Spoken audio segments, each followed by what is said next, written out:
Ilmu hal itu ilmu pokok, ilmu yang kita butuhkan setiap waktu dan setiap hari, yang terdiri daripada 3 ilmu.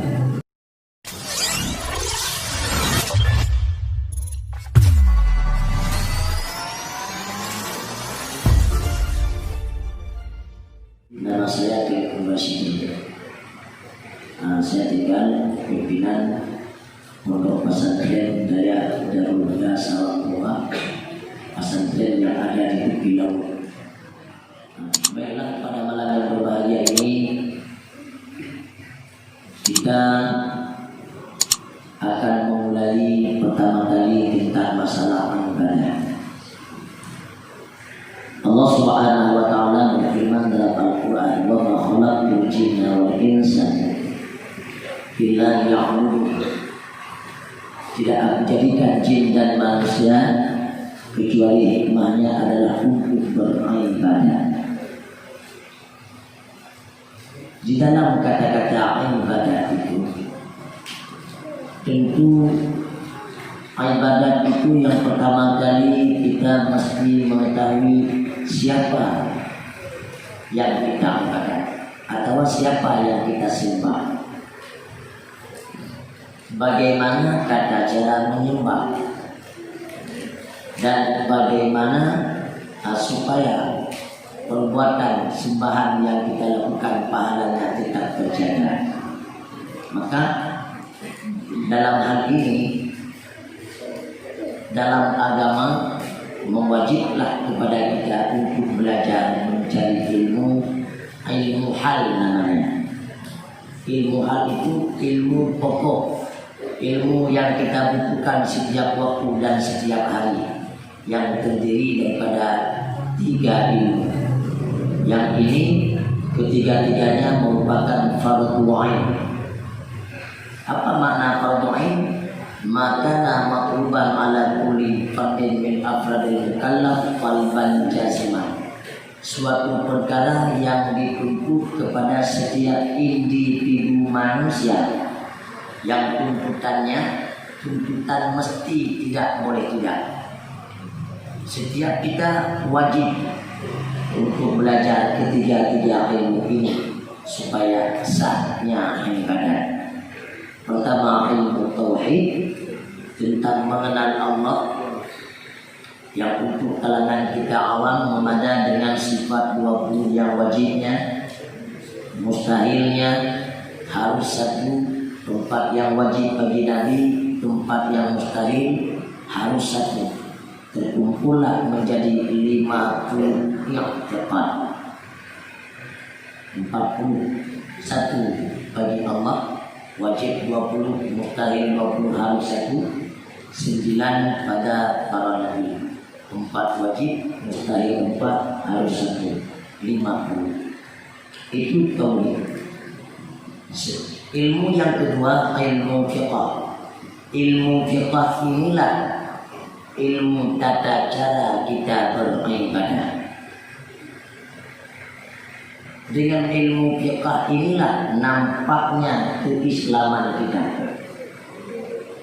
Sebab Islam itu terdiri dia dari 5 rukun. Mengucap 2 kalimat syahadat itu tauhid. Salat itu fiqh. Kemudian zakat, fikah, puasa juga fikah, haji juga fikah. Inilah rukun Islam. Di mana rukun Islam ini tidak bisa kita realisasikan seandainya ilmu tentang rukun-rukun Islam ini tidak kita miliki. Makanya konteks pembahasan kita pada malam yang berbahagia ini, kita akan masuk dalam pembahasan tata cara beribadah yang kita awali dengan perbuatan kita sehari-hari, yakni yang 5 waktu sehari semalam, yakni tentang masalah sholat dan semua ikatan-ikatan yang sangkut paut dengan sholat.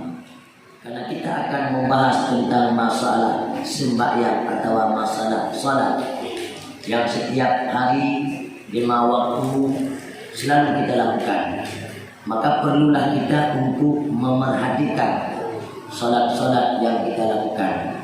Maka sebelum kita masuk dalam kupasan tentang masalah salat, tentu kita akan membahas terlebih dahulu kunci salat. Dalam sebuah hadis Nabi oleh baginda bersabda, miftahus salat at-taharah. Kunci salat adalah bersuci. Kalau bersucinya tidak sah, maka efeknya akan membawa kepada salat kita juga tidak sah. Kalau bersuci tidak sah, apa makna sah? Ma yata'allaqu bihi nufudu wa yu'taddu bihi. Suatu perkara yang bila perkara itu sudah ada, maka tembuslah perbuatan yang kita lakukan, serta perbuatan yang kita lakukan itu diperhitungkan dalam agama. Itulah maknanya sah. Jadi kunci salat kata Nabi adalah bersuci. Bersuci itu nanti ada yang namanya kita bersuci dari najis, suci dari najis, suci dari hadas kecil dengan cara berwudu, dan suci daripada hadas besar dengan cara mandi wajib. Maka pada malam yang berbahagia ini kita awali dulu tentang bersuci dari hadas kecil, yakni berwudu. Nah, jadi inilah kupasan kita pada malam yang berbahagia ini. Insya Allah saya akan menjelaskan menurut ilmu pengetahuan yang saya miliki, di mana nanti ada kejanggalan dalam penyampaian yang saya sampaikan. Sudi kiranya kaum mak kaum ayah untuk menyebut pertanyaan. Insyaallah saya sebisa mungkin akan memberikan jawaban. Bila seandainya malam ini tidak mampu saya berikan jawabannya, maka pertanyaannya dan jawabannya saya tunda dulu. Yang jawaban tetap akan saya kasih, nanti melalui kakaknya saya akan sampaikan. Ya, baiklah. Bismillahirrahmanirrahim. Allahumma zidna ilma wa fahma wa la taj'alna jahlan wa nisyana wa la tuqna bisolahin.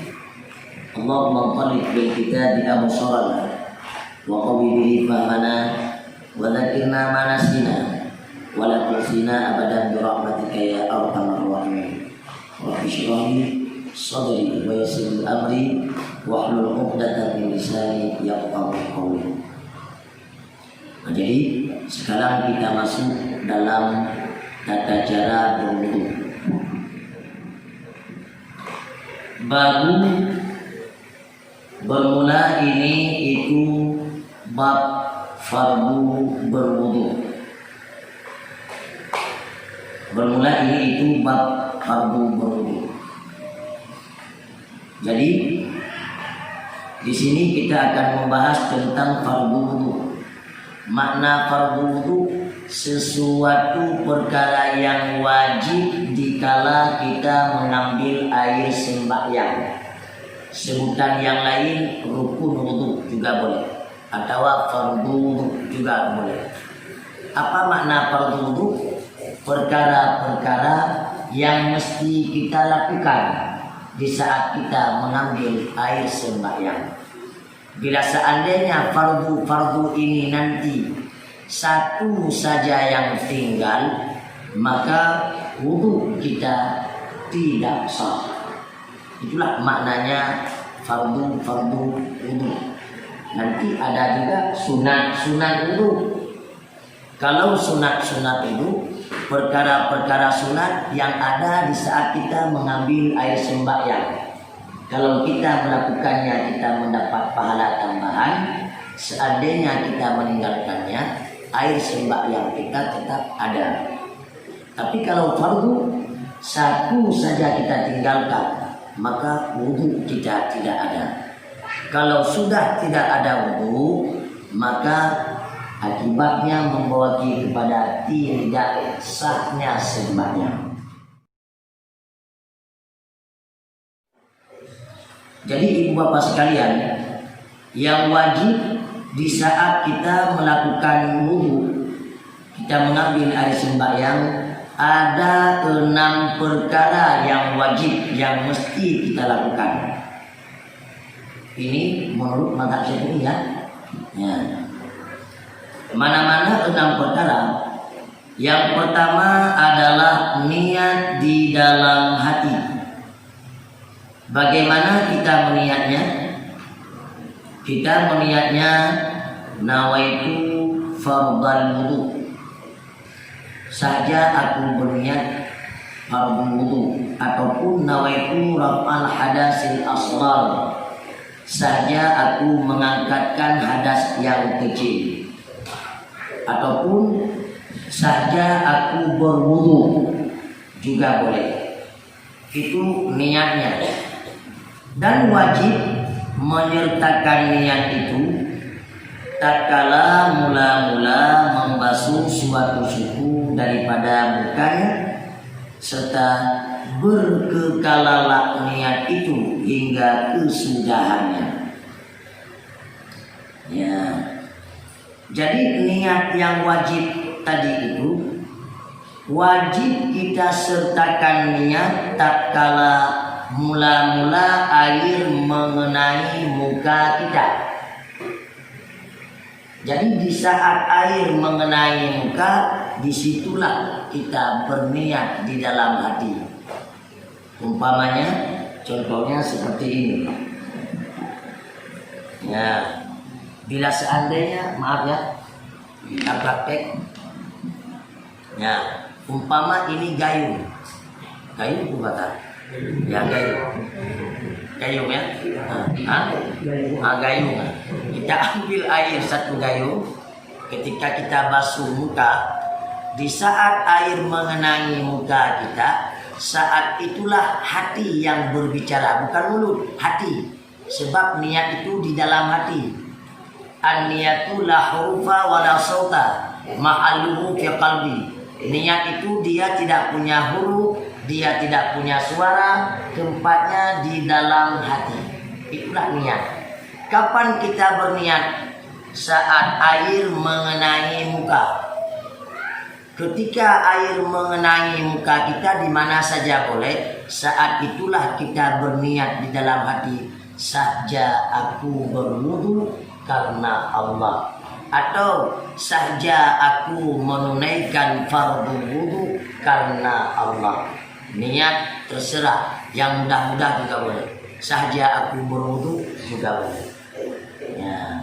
Yang penting niatnya itu saat kita membasuh muka. Ketika air sudah mengenai muka, saat itulah hati kita berbicara. Hati, apa kata hati? Saja aku menunaikan fardu wudu karena Allah Ta'ala. Di situ kita niatnya. Nah, jadi dalam hal ini tidak memada bila seandainya kita berniat sebelum membasuh muka. Ini dalam mazhab Syafi'i. Ya, kalau mazhab Syafi'i seperti itu, tidak memada berniat sebelum membasuh muka. Ini yang pertama. Yang kedua, fardu wudu, membasuh sekalian muka, kulitnya dan bulunya. Dan batas muka yang wajib dibasuh itu panjangnya mulai daripada sehabis tempat tumbuh rambut kepala sampai kepada yang di bawah kedua dagunya, dan lintangnya muka antara 2 telinga. Yang pertama tadi niat, yang kedua fardu wudu adalah membasuh sekalian muka.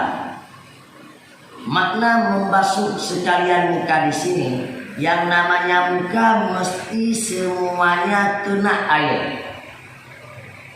Tidak boleh, tidak mesti semuanya muka kita itu mengenai air. Ya, kulitnya, bulunya yang ada di muka wajib semuanya terbasuh dengan air. hingga jenggot-jenggot kalau kita yang laki-laki, jambang, kumis, ya, semuanya wajib terbasuh.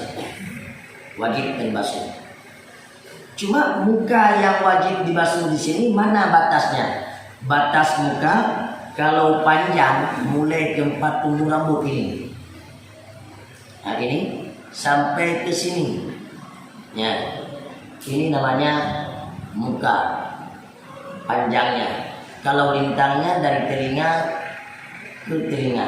Ini wajib dibasuh ketika kita mengambil air sembahyang. Cuma untuk pasti terbasuh batas muka itu, agama mewajibkan untuk membasuh sebahagian kepala dan di bawah dagu. Sebab dengan sudah terbasuhnya kepala dan terbasuhnya di bawah dagu, pasti sudah terbasuh batasan muka tadi. Makanya apa hukum membasuh sebahagian kepala ketika membasuh muka? Dan apa hukumnya membasuh di bawah dagu ketika kita membasuh muka? Hukumnya wajib. Makanya satu kaidah fikih mengatakan, ma la yatimul wajib illa bihi fahuwa wajib. Satu-satu perkara yang tidak sempurna barang yang wajib kalau bukan dengan perkara itu, maka perkara itu pun dihukumi kepada wajib. Membasuh muka wajib. Tidak pasti muka ini terbasuh kecuali dengan kita basuh sebahagian kepala. Maka hukum membasuh kepala, sebahagian kepala dihukumi kepada wajib. Nah, makanya ketika kita membasuh muka, semuanya yang namanya muka wajib terbasuh dengan air. Ini rukun atau wudu yang kedua. Kemudian yang ketiga, fardu wudu, membasuh kedua tangan serta kedua siku, kulitnya dan bulunya. Dan wajib pula menghilangkan tiap-tiap yang menegahkan sampai air kepada kulit itu, seperti kapur umpamanya, getah, cat, dan barang sebagainya. Jadi Bapak Ibu sekalian, yang ketiga yang wajib kita lakukan di saat kita mengambil air sembahyang adalah membasuh kedua tangan. Dalam Al-Quran Allah berfirman, ya, fagsilu wujuhakum wa aydiyakum ilal marafiq. Basuhlah mukamu dan kedua tanganmu hingga dua siku. Jadi kedua-dua tangan kita, kiri dan kanan, ketika kita ambil air sembahyang wajib kita basuh. Tidak ada satu lembar bulu yang ada di tangan kita yang tidak kena air. Semuanya mesti kena. Makanya segala sesuatu yang ada di tangan kita yang bisa menegakkan sampai air kepada kulit wajib kita hilangkan. Umpama kita kerja ngecat, jadi pas kita kerja mengecat, jadi jatuhlah di tangan kita di sini cat. Jadi untuk kita berwudu, hilangkan dulu cat-cat yang melekat di tangan kita, sebab cat itu bisa menegakkan sampai air kepada kulit. Atau getah, lem artiku atau lem jin apa? Oh, lem setan, jin sama setan sama ya, jadi kita hilangkan. Sampai wajib kita hilangkan daki-daki yang ada di bawah kuku. Umpamanya kita kerja di perbengkelan, ada apa itu? Selende itu di bawah kuku, wajib kita hilangkan. Sebab di bawah kuku itu wajib sampai air. Ya. Makanya untuk kaum mak kan ada masak. Sebelum masak mungkin kadang kaum ayah beli ikan. Baka putihnya gitu kan? Putih gitu. Bersiang ikan cuma. Ya, jadi Pak bersiang ikan itu kebetulan ikan apa tuh? Yang bersisi-sisi banyak tuh. Yang banyak jadi tambang. Nah, yang banyak sisi ikan itu kan tambahan kuburan. Ya waktu siang-siang tuh, ya main tiang-tiang itu penting-penting itu betul. Ya jadi ya sisi-sisinya melekat di tangan. Kaum mak mengambil wudhu sementara sisi ikan masih melekat di tangan, tidak sah wudhu.